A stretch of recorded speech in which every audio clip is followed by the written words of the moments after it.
refractivos. Como sabemos, el glaucoma es la primera causa de ceguera irreversible en el mundo, y el único tratamiento hasta ahora es reduciendo la presión para evitar que este nervio óptico se siga dañando. Y como les decía, lo tradicional, trave y dispositivos de drenaje, que para eso son muy efectivos, ¿no? Bajando la presión intraocular, pero con un perfil de riesgo muy alto. Hay un estudio muy grande que compara estas dos técnicas, ¿no? Y la PIO, miren, promedio a 5 años, es muy similar en los dos. Pero ¿qué pasa en la tasa de reoperación? El 9% hay una reoperación en el grupo de tubo y mucho más alto, como ven en la trave, es un 29%. ¿Y esto por qué ocurre? Porque como los dos son dependientes de bula, la falla empieza a ocurrir con fibrosis, cicatrización y la presión empieza a subir. Fuera de eso, los efectos secundarios que causa en el paciente, por ejemplo, en las traves, ¿no? Sensación de cuerpo extraño, relacionado mucho por la ampolla, que a veces es un poco grande, y esto también induce en errores refractivos, y si no hacemos, por ejemplo, una cirugía combinada, nos produce una catarata secundaria, ¿no? Fuera de eso hay complicaciones mucho más fuertes, como una blebitis, endoftalmitis o una hemorragia coroidea que ocurren, pero yo les diría que en un porcentaje muy bajo. El mix comienza, por eso les decía, hace unos más de 5 años, que es una cirugía de glaucoma mínimamente invasiva, o sea, reduce la presión intraocular, pero con un perfil de riesgo bajo. Lo podemos hacer en combinación con cirugías de catarata. Lo bueno es que ahora al paciente de glaucoma le podemos ofrecer lentes intraoculares que no podíamos ofrecerle antes, ¿no? Por ejemplo, si combinamos con un mix, podemos ofrecerle un lente tórico para poder corregir el astigmatismo. Si es un paciente hipertenso ocular, le podemos ofrecer un lente multifocal. Si tiene un glaucoma en sus inicios totalmente, también puede ser un lente multifocal, ¿por qué no? Entonces, tenemos una gama de lentes ahora que le podemos ofrecer a estos pacientes de glaucoma que antes no podían, ¿no?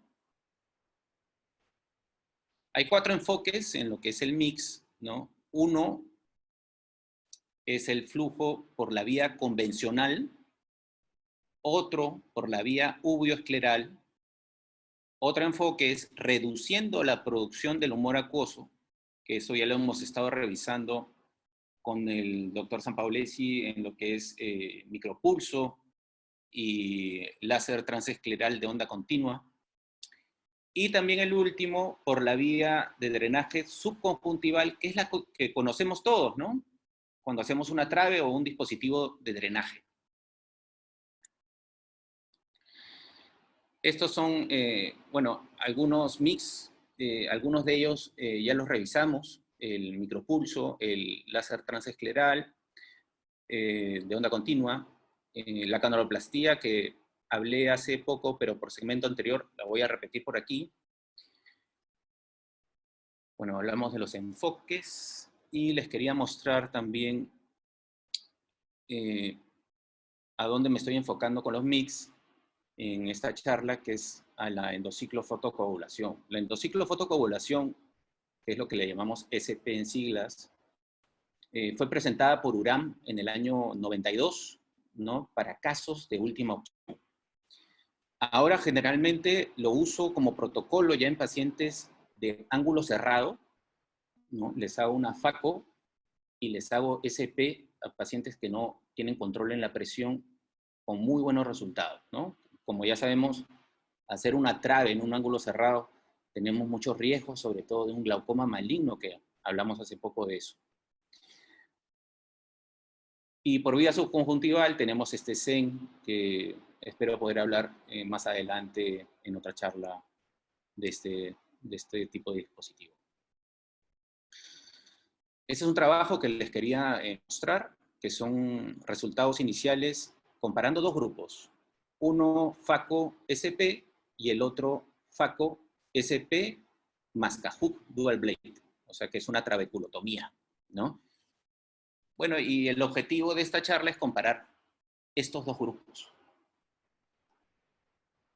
¿Cómo nace esta idea de aumentar un mix al FACO-SP? Nace porque hicimos un estudio en pacientes de glaucoma de ángulo abierto, les hicimos FACO endociclo, y vimos que en el control de los 2 años, estos pacientes mantenían una PIO target, pero con 2 fármacos, y algunos pacientes en un porcentaje bajo con 3. Esto nos hizo pensar, ¿por qué no combinarlo con un mix y bajar este uso de fármacos, ¿no? O sea, bajar estas 2 a 3 drogas en algunos pacientes para que el paciente tenga una mejor calidad de vida. Así nace esta idea. Bueno, es un estudio cohorte entre enero del 2017 y 2018 en el Instituto de Oftalmosalud, 49 ojos de 36 pacientes de ángulo abierto y comparando estos dos grupos. Todos arriba de 18 años, glaucoma de ángulo abierto, moderado o avanzado, esto clasificándolo con la clasificación de Jodat, entre 6 a 12, como sabemos, de moderado, arriba de 12, avanzado. Y también comprobando esto por la disminución de la capa de fibras nerviosas por OCT. ¿Cómo veíamos progresión? Confirmando con 2 campos visuales consecutivos, también viendo la disminución de capas de fibras nerviosas, y todos estos pacientes usando fármacos, o sea, con terapia máxima. Como sabemos ya, con terapia máxima y vemos progresión, pensamos en una cirugía. De exclusión, que sean glaucomas secundarios, que hayan tenido algún tipo de cirugía intraocular y que no sigan pues los 12 meses, ¿no? Estos son los parámetros que estudiamos: la agudeza visual, observar al paciente por lámpara hendidura, tomar la presión con Goldman, hacer una gonioscopía para ver si es ángulo abierto y fondo de ojo para ver cómo está la retina. Los pacientes fueron revisados en el postoperatorio al día, a la semana, al mes, 3, 6 y 12 meses. Nuestros resultados primarios, lo que más nos interesaba era pues el éxito completo, con presiones menores de 14 y mayores de 6, sin necesidad de fármacos. Éxito calificado, presiones menores de 14 y mayores de 6 con fármacos. Bueno, y fracaso, que no cumplan estas presiones o que el paciente necesite una cirugía adicional. Estos son los resultados secundarios. Vamos a comprobar también el número de fármacos, qué pasa después de la cirugía. Cambios en agudeza visual, si el paciente necesita cirugías adicionales, y también vamos a ver qué complicaciones quirúrgicas observamos al final del seguimiento.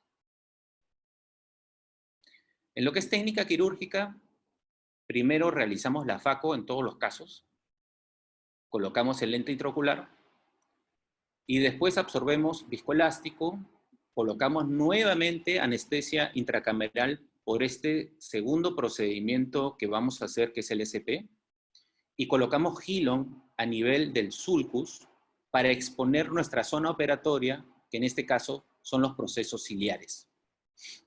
Este es un láser yodo de una potencia de 2.0 watts y una duración de 0.20 milisegundos. Lo que hacemos normalmente en todos los casos es tratar los 360 grados. Y miren la diferencia con un transescleral de onda continua, ¿no? Como nos decía el doctor Sanpaolesi, lo que escucha en ese momento es un pop. Ese pop es cuando explotan estos procesos ciliares, que es lo que evitamos más bien en este ciclo destructivo que es el SP, evitar el pop. Acá tenemos el endoscopio arriba, aquí. Vienen 2 presentaciones, un endoscopio de forma curva y otra de forma recta. Me gusta más el endoscopio curvo porque es mucho más fácil en llegar a los procesos ciliares, se me hace a mí más cómodo. Y utilizamos, como ven, las mismas incisiones de la FACO emulsificación. Acá vemos el procedimiento de SP, que hacemos un procedimiento que hablamos que es como un pintado, porque después de pasar ya la curva, es un procedimiento súper rápido. Lo que vemos aquí es blanqueamiento y retracción, más no destrucción, ¿no? O que explote este proceso ciliar, porque nos da una complicación de que rompes la barrera hematoacuosa y tenemos mucho más inflamación en el postoperatorio. Tratamos siempre 180 grados para arriba, porque si no hacemos esto, solamente vamos a explorar, ¿no? En este caso, miren esta iridotomía, súper bien hecha. Miren cómo se observa. Y como les digo, blanqueamiento y retracción. Acá tenemos los parámetros, 0.20 watts, onda continua. Este es el puntero láser y ese es el poder, ¿no? O sea, dentro del endoscopio tenemos tres cosas. El láser, el puntero láser, el láser en sí y la cámara. Les quería mostrar este video de cómo se ve un paciente con pseudoexfoliación, cómo se ve por dentro del ojo. Muy difícil hacerlo, ¿no es cierto? Miren, acá se ve el ángulo, súper pigmentado. Y observamos material PEX ahí flotando. Normalmente cuando vemos un PEX, lo vamos a ver en la cápsula anterior y también en el borde pupilar. Pero en realidad el PEX está en todo el ojo. Como ven, miren cómo envuelve a los procesos ciliares y cómo está en todas las zónulas. Por eso, si uno está haciendo la curva de la facomulsificación, yo les diría que este es el peor caso para hacerla, ¿no? Porque en realidad esta es una cirugía totalmente impredecible. No sabemos nunca qué va a pasar. Tratamos con mucho respeto la facomulsificación en pacientes con PEX. Yo lo que hago normalmente es luxar la catarata, el cristalino, y tratar de hacer la faco encima de la bolsa, por fuera de la bolsa, ¿no? Porque si movemos mucho la bolsa, pues en este caso es como si estuviéramos pisando pues la cola de león, ¿no? No vamos a saber qué va a pasar.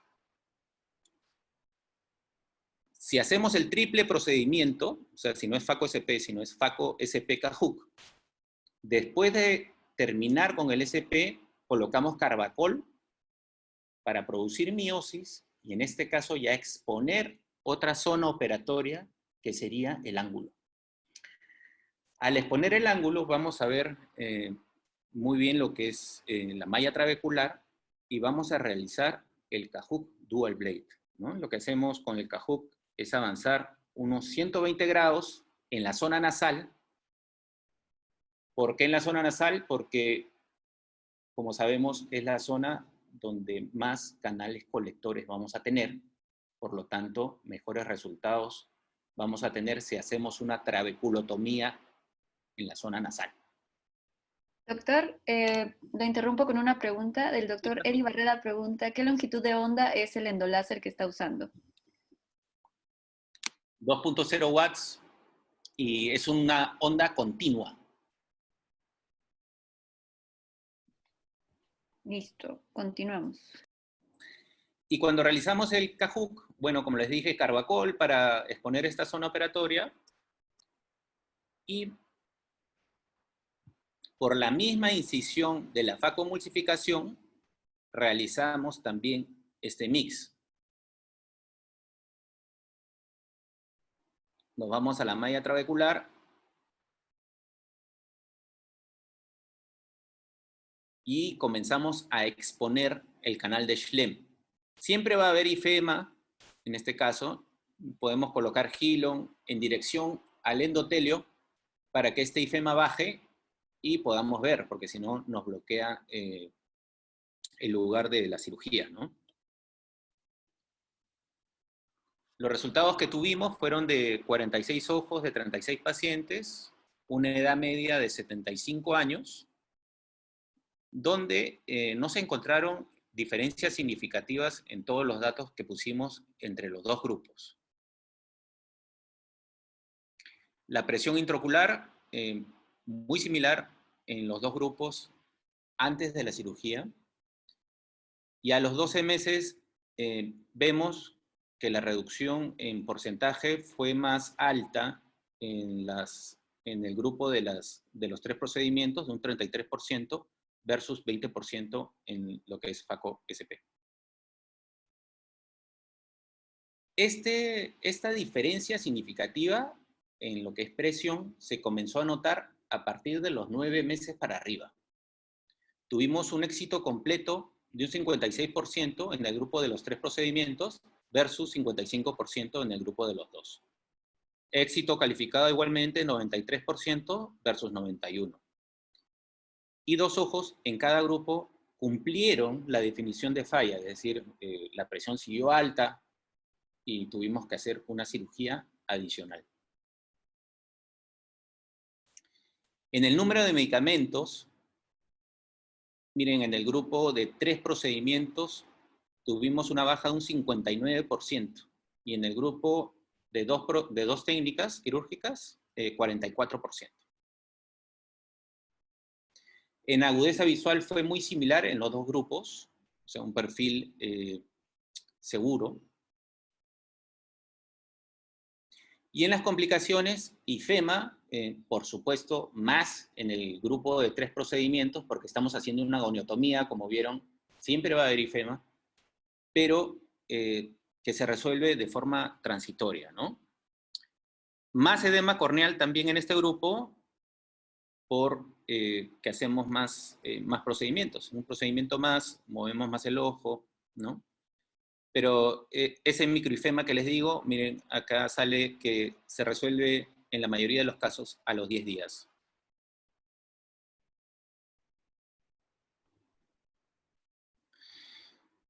Entonces, como vemos, como les decía, a partir de los 9 meses, comenzamos a ver una diferencia significativa en presiones en los dos grupos, más en el grupo de los 3 procedimientos, porque en realidad estamos haciendo un doble mecanismo, ¿no?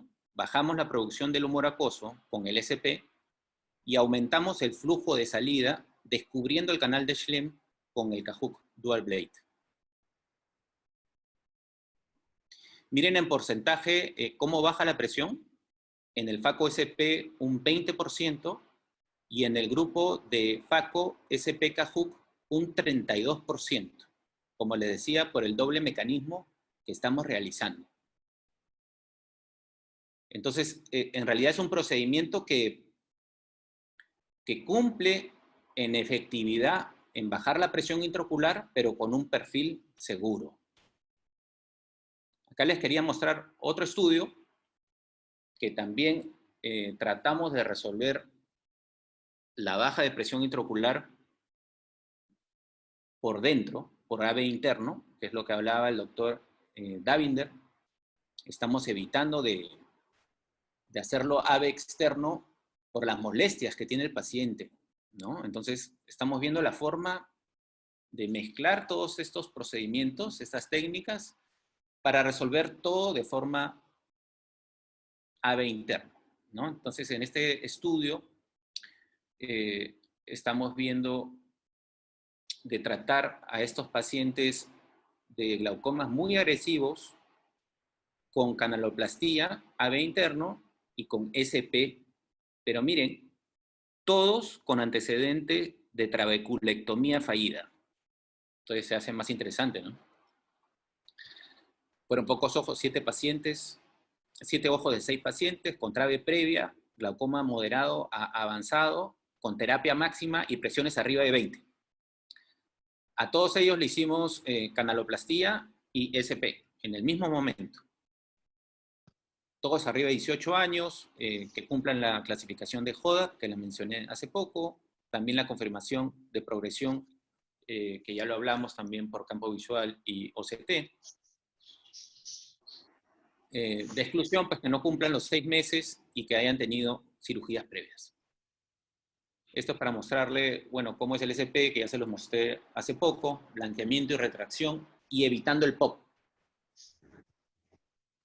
En lo que es canaloplastía, que como les mencioné, lo hablé por las charlas del segmento anterior, pero lo voy a hacer posteriormente en estas charlas que ya son más dedicadas a glaucoma.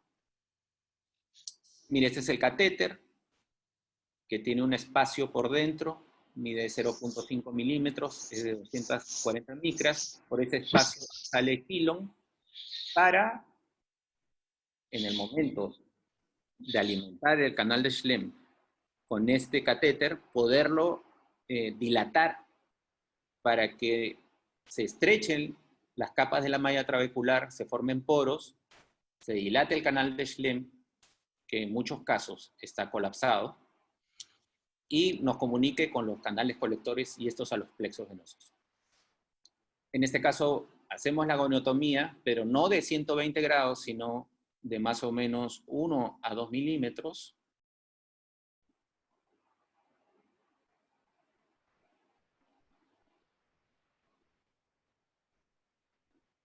Cuando realizamos la goniotomía, hay que estar atentos en tener a la mano un Hilon. ¿Para qué? Para que dirigirlo, este Hilon, hacia el endotelio, que baje el ifema y no nos bloquee la visión en nuestra cirugía. Cuando ya hacemos esa, mira, ahí sigue un poquito de ifema, cuando ya hacemos esa goniotomía, introducimos el catéter 360 grados. Esa luz que tiene en la punta nos ayuda en ver dónde estamos todo el tiempo. Y cuando ya cumplimos los 360 grados, en el momento de retirarlo, porque no lo dejamos adentro, lo retiramos, comenzamos a soltar viscoelástico para que se dilate pues, el canal de Schlemm en los 360 grados. Que es una cirugía súper segura. Cuando uno ya pasa la curva de aprendizaje, lo hacemos de forma rápida. Acá utilizamos un gonioscopio que es un gonioscopio directo, ¿no? Lo que nos mostró el doctor Davinder era un gonioscopio indirecto. Este es un gonioscopio intraoperatorio directo. Estos son los diagnósticos que tuvimos: 4 de ángulo abierto, 2 glaucomas juveniles, un paciente con PEX, edad promedio 54 años, promedio de seguimiento 6 meses. Y miren las presiones, presiones previas de 34, con un rango entre 26 a 51, o sea, glaucomas bien agresivos, ¿no? Tuvimos una reducción del apio promedio de 54% en 6 meses y un rango de reducción entre 34 a 76%.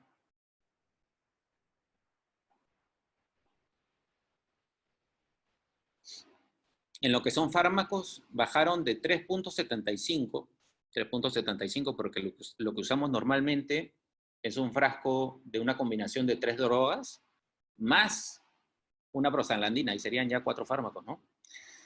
Bajamos de 3.75 a 0.75. Más de la mitad de los pacientes no necesitaron medicamentos. Uno de ellos necesitó 3, ya que nos estamos enfrentando, o sea, 3 fármacos, ya que nos estamos enfrentando a glaucomas agresivos. 2 de ellos necesitaron un medicamento a los 6 meses de seguimiento. Como ya todo lo realizamos por dentro, tenemos que el perfil de seguridad es mucho más alto que las cirugías tradicionales. Miren, en 7 tuvimos picos de presiones arriba de 5, 4 de ellos se resolvieron a la primera cita y el resto, que fueron los 3, se resolvió a las 2 citas posteriores. 3 tuvieron microifema, como vimos que lo mencioné antes, se resolvió a la semana. Uno de ellos tuvo una membrana inflamatoria que se resolvió con corticoides a las 2 semanas. La baja del apio fue considerable, un 54% a los 6 meses, una reducción de medicamentos de un 81% y con un perfil de seguridad muy aceptable. Bueno, les quería mostrar esta charla porque, como ven, en todas las charlas que estamos teniendo, la gran mayoría de expositores como que están cambiando su forma de pensar en resolver todo AVE interno para que el perfil de seguridad sea mucho más alto y que el paciente tenga menos efectos secundarios con la cirugía. Muchas gracias. Muchas gracias, doctor. Hay algunas preguntas también para contestar. Nos dice la doctora Maritza Quintero, en su experiencia, ¿qué prefiere, la canuloplastía o el GAT? Ella se refiere más que nada por el beneficio, costo, precio y costos. Ajá. Bueno, si es costo, definitivamente voy al GAT. Si comparamos los dos, el que sangra más, el donde voy a tener más ifema y voy a tener que estar más atento en el postoperatorio, es con el GAT, ya que es una trabeculotomía 360 grados. La indicación real fuera del costo, yo creo que el GAT sería más en glaucomas secundarios, en glaucomas juveniles y glaucomas congénitos. Yo creo que sería una indicación si dejamos de lado el costo. La canaloplastía, sin embargo, es menos traumática y con resultados en el postoperatorio, o sea, los siguientes días, no tenemos tanta la preocupación del ifema. Sí, prácticamente es un posoperatorio de catarata normal. Normal, ¿no es cierto? También preguntan si hay alguna contraindicación para realizar un Cahuck Dual Blade. Sí, la contraindicación sería que sea un ángulo cerrado. Hay algunos ángulos cerrados que se puede hacer un mix, o sea, a nivel del ángulo, si no hay sinequias anteriores periféricas, ¿no? Si no hay sinequias anteriores periféricas, podemos hacer la FACO. Lo que hago normalmente en estos casos es una viscogonioplastia, o sea, colocar Hilon a nivel del ángulo, y en este caso se amplía el ángulo, podemos ver con exactitud la malla trabecular y podemos hacer un Cahuck. Contraindicaciones, ángulos cerrados con sinequias anteriores periféricas, glaucoma neovascular, no le vamos a hacer eso tampoco, ¿no? Perfecto. También preguntan en cuanto al triple procedimiento en el estudio, ¿cuál es qué tipo de pacientes y qué tipo de glaucoma fue a los que se les realizó el triple procedimiento y en qué pacientes indicaría doble o triple procedimiento? Ajá. En los dos grupos se realizó en todos los pacientes que tenían ángulo abierto. Y en los dos grupos fueron compresiones en el borde superior con tratamiento máximo. Mi protocolo ahora para hacer FACO SP es directo en pacientes que tienen ángulo cerrado.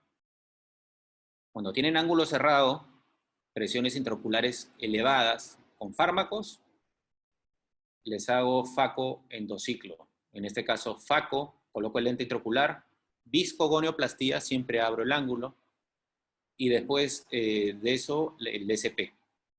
Ese sería mi protocolo cuando hacer SP.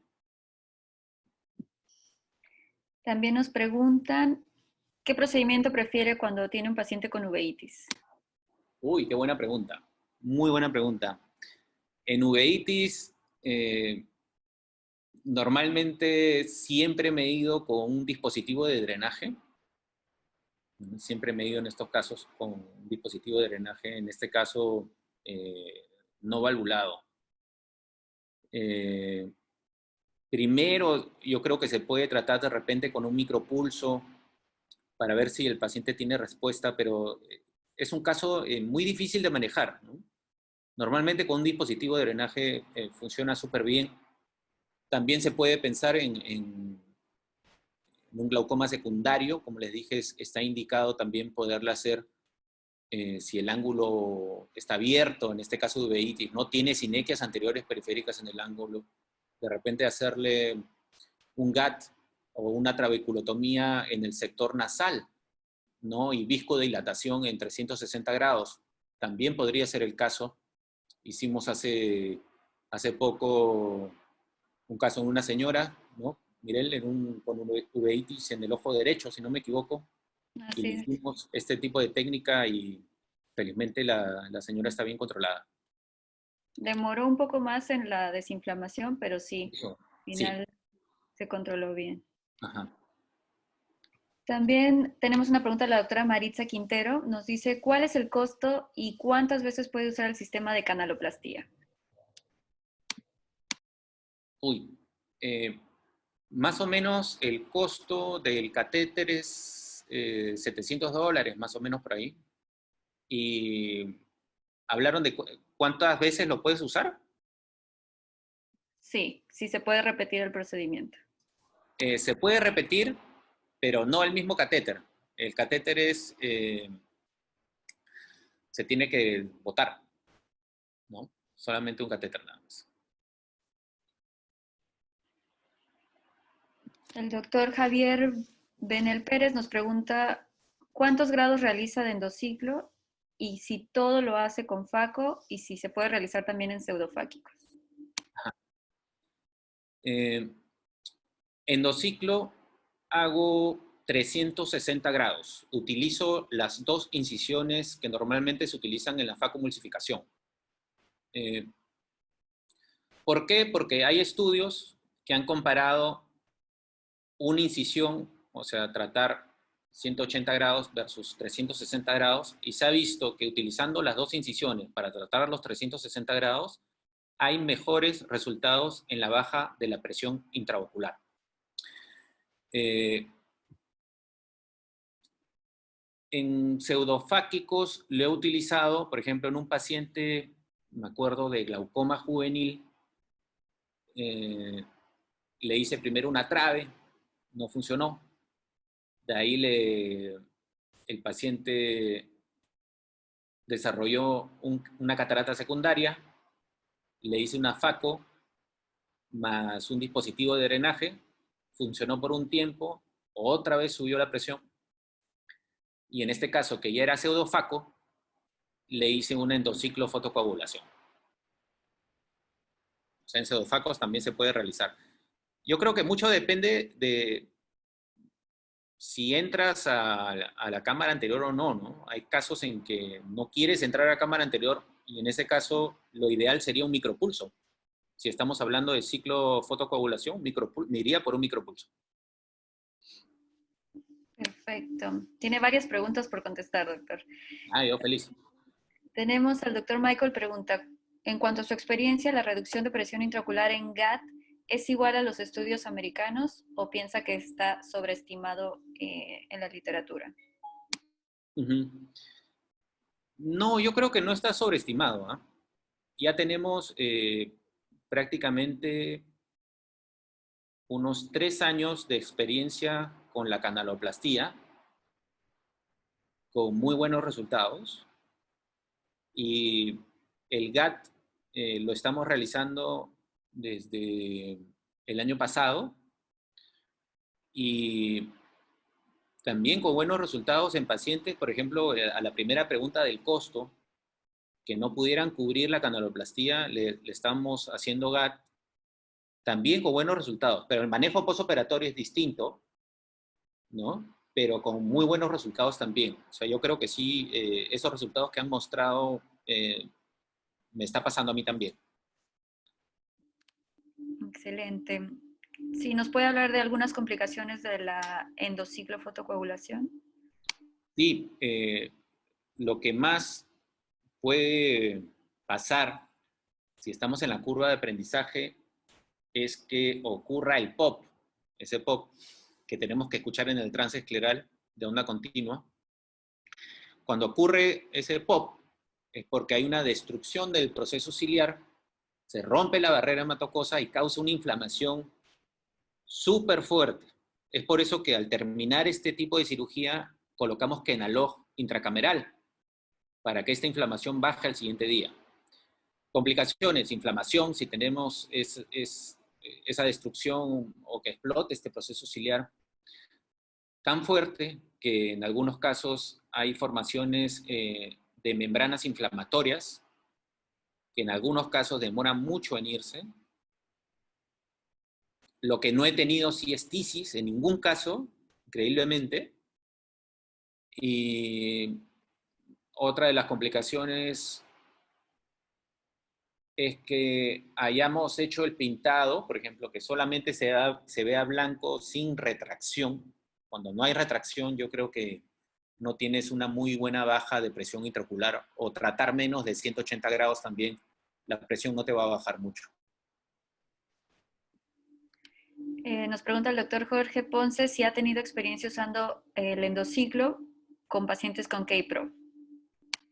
Sí, sí lo he usado. En ese tiempo no teníamos lo que es el micropulso, y lo que hacía era hacer una incisión limbar y por ahí meter el endoscopio y tratar los procesos ciliares con endociclofotocoagulación. Ahora, lo que hacemos en pacientes con UPRO o en pacientes que tienen antecedentes de trasplante corneal es darles la chance de hacerles un micropulso. ¿Qué mejor de que no tocar ese ojo y resolver la presión de forma externa sin ni siquiera hacer ningún tipo de incisión en el ojo? ¿No? Yo les digo a los pacientes, mira, hay esta opción de un micropulso que en la mayoría de los casos se resuelve.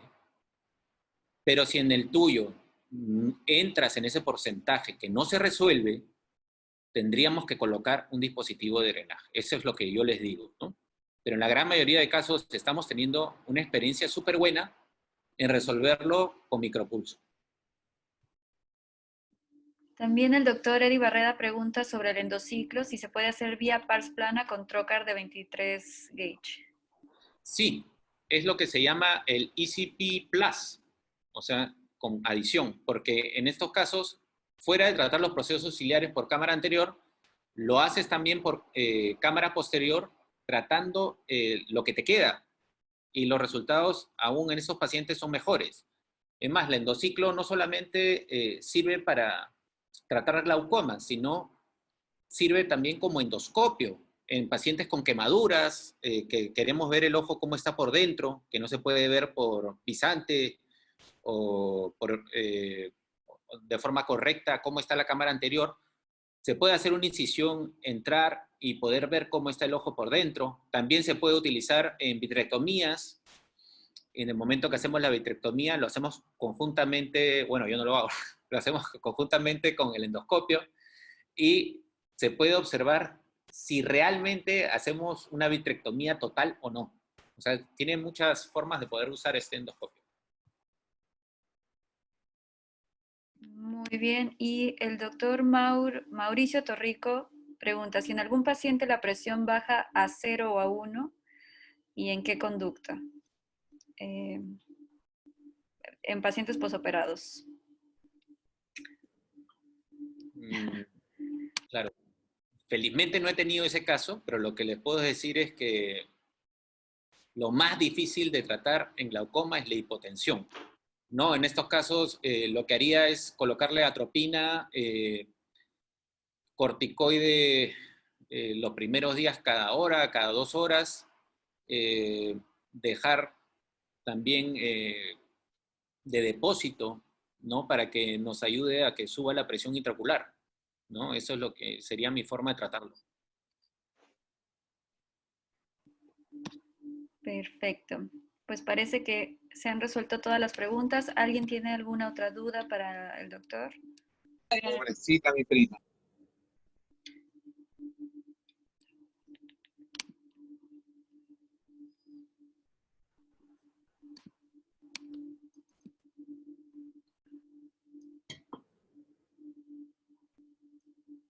Ah, no, no escuché, ¿no? ¿Se escuchó? No se escuchó, ¿no? Creo que sí, no se escuchó y ya desapareció. Ok. Ok. La última pregunta sería de la doctora Maritza Quintero. Dice, en Ujú. los glaucomas neovasculares, ángulo abierto, sin sinequias, se apoya con anti-VEGFs y fotocoagulación y luego hace dispositivo si es necesario o de entrada hace un dispositivo. Anti-VEGF de todas maneras previo y me voy de frente a un dispositivo, ¿ah? En neovasculares sí, no tengo ninguna duda. De frente, dispositivo de drenaje, esos son los peores casos de glaucoma, yo creo. Exacto. Y bueno, micropulso en neovascular, ¿ha tenido Eh, alguna experiencia? sí, sí he tenido experiencia en neovascular, pero ya pacientes NPL, ¿no? Claro. Sí, en NPL sí he hecho micropulso. En estos casos, siempre, bueno, siempre se habla de parámetros, ¿no? De micropulso. 90 segundos en cada meridiano, o sea, 180 arriba, 180 abajo. Normalmente lo que hacemos en casos agresivos es 180 segundos arriba y 180 segundos abajo. O sea, me voy con parámetros súper altos para que esta presión de estos pacientes de glaucoma neovascular, pero en realidad glaucomas terminales, ¿no? O glaucoma absoluto sería, ¿no? Un glaucoma doloroso. También. Le haría un micropulso y bajarían, por ejemplo, de presiones, bajaríamos unas presiones de 20, ¿no? Que ya el paciente no siente dolor. Eso es lo que haría. Y le preguntan también sobre glaucoma postraumático con grandes recesos angulares, ¿qué recomendaría? Uy, glaucoma traumático. Es que El puede ser ángulo, cualquier escenario. claro, o sea, es el peor, ¿no? También. El sistema de drenaje en realidad ya no funciona, ¿no? Ya el sistema de drenaje no contamos con él. Tenemos que crear un nuevo sistema de drenaje. En estos casos, un dispositivo sería lo ideal. Correcto. Eh, bueno, y la última pregunta que se repite varias veces, ¿qué válvula prefiere? ¿Velbert o Amet? Bueno, como no tenemos sponsors aquí nunca, bueno, y siempre lo hablo libremente, el AMET para mí es un dolor de cabeza, ¿no? Porque primero es un dispositivo en el que el humor acuoso, que está con un alto contenido de citoquinas inflamatorias, el ojo está eh, feo en ese momento, eh, está muy, muy enfermo. Todo ese humor acuoso tiene contacto desde el primer día con el plato. ¿Y qué genera esto? Genera que la bula sea mucho más alta, genera que la bula sea mucho más ancha y genera también que el índice de fibrosis en esta bula sea mucho más alto. ¿Qué quiere decir todo esto? Que el índice de falla es mucho más alto que en un dispositivo no valvulado, y esto ya está estudiado a 5 años. ¿Por qué? Porque en el dispositivo no valvulado lo que se hacen son fenestraciones en el tubo para que el humor acuoso se vaya por ahí, porque la diferencia es que uno ocluye el tubo completamente y el humor acuoso no tiene contacto con el plato. Tiene contacto con el plato a partir del mes y medio a 2 meses en que se biodegrada este vicril donde ocluimos el tubo. Y el plato recibe un humor acuoso que está con menos citoquinas inflamatorias. Esa es mi explicación de por qué desde el 2009 no coloco ningún implante de AMET. Perfecto. ¿Cuántos agujeros le hace al dispositivo Velbert y con qué? Los hago con vicril 8 ceros, hago 3 fenestraciones y en las 3 fenestraciones dejo un pedacito de vicril para que estas fenestraciones sigan vigentes y tengamos presiones en el postoperatorio debajo de 20. ¿Qué altura? Entre el limbo y el cuerpo, ¿no? Saliendo del limbo donde se ve el tubo, a unos 3 milímetros, más o menos por ahí hago las fenestraciones. Perfecto. ¿Prefiere gonioscopios AMED, el AMED o el Volk? Tengo el AMED y el Volk, tengo los dos. Tengo también el Hill, me parece, ¿sí? El Hill, muy bueno, con muy buen panorama del ángulo, pero tenemos que ser más, es mucho más sensible. En el momento que lo colocamos encima de la córnea, tenemos que colocarlo de forma muy suave, porque este sí te genera estrías y no ves tan bien, te tienes que acostumbrar mucho. Con el Volk, que es el Transcend, yo creo que es muy bueno, porque tiene un anillo en el que se coloca en el ojo y te da movilidad y te causa menos estrías. Y la visualización es excelente.